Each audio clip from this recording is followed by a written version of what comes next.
Let's review the physical properties of Earth that we discussed in class the other day. Essentially, we're going to find our Earth in several different areas on a heavy highway project. The first is we'll find it in the bank area or the borrow area where we're taking the soil from, and then at some point we're going to transport it either by hauling or with a scraper in a dump truck, whatever method we use. And then eventually we're going to go ahead and we're going to compact this soil for our roadways or for our end use. So what do we have to think about in terms of the soil? One of the things we have to think about is the volume. And in construction we express the different volumes in different ways. So for the bank, we call it bank cubic yards or BCYs. And for loose measures, so when we've disturbed the earth and we're transporting it, we'll measure it in LCYs. And then when we finally compact it and improve the earth, we'll call it compacted cubic yards, CCY. So what are the equivalents between each of these? We're going to have some shrink, we're going to have some swell. With the bank cubic yard, we'll call this 1 cubic yard.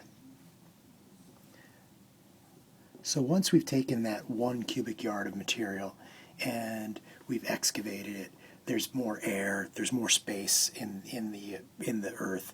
We put it in a haul truck or a scraper, like we said, and this 1 cubic yard of bank cubic measure becomes 1.25 cubic yards of loose measure. So it swells about 25% from when it was undisturbed in the bank. So then, after this, we're going to haul the earth to our site where we're compacting it to make the road, whatever work we're doing. So after we've compacted it, it's 0.9 cubic yards. So 1 cubic yard of bank measure is equivalent to 0.9, or 9/10 of a cubic yard of the bank measure. So we have 0.9 compacted cubic yards, 1.25 loose cubic yards, and 1 cubic yard of bank measure.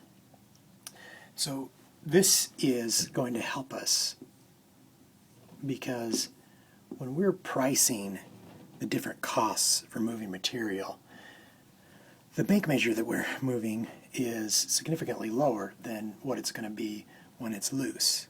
And then the final project that we compact is also going to be a determinant of cost.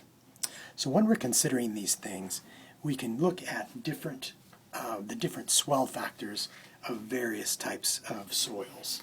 And in our text on page 122 in the 5th edition and 131 in the 6th edition, we can kind of see the swell. We're given some of the swell percentages of different materials. For example, sand and gravel swells 10 to 15%, loam 15 to 20%, common earth 20 to 30%.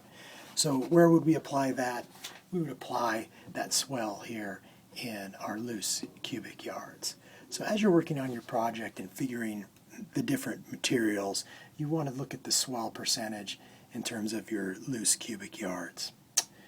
Additionally, if we just look at the properties of this earth and how the volume changes, we can see that from the initial 1 cubic yard that we have a decrease of about 10% in volume when we're going from the bank cubic yard to the compacted cubic yard, and we have about probably about a 28% decrease when we're going from that loose cubic yard to the compacted cubic yard.